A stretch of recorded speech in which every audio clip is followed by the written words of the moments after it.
وما أرسلنا من قبلك إلا رجالا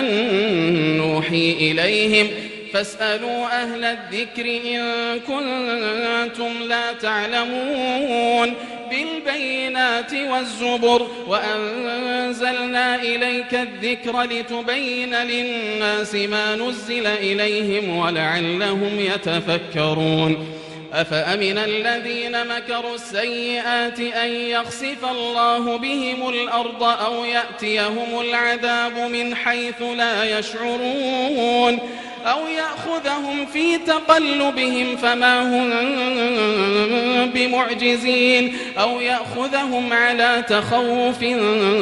فإن ربكم لرؤوف رحيم أولم يروا إلى ما خلق الله من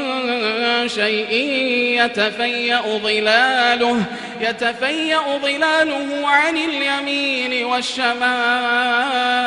سجدا لله وهم داخرون ولله يسجد ما في السماوات وما في الأرض من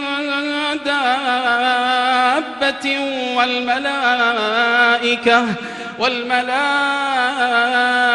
وهم لا يستكبرون يخافون ربهم من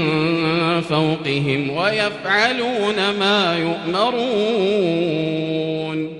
وقال الله لا تتخذوا إلهين اثنين إنما هو إله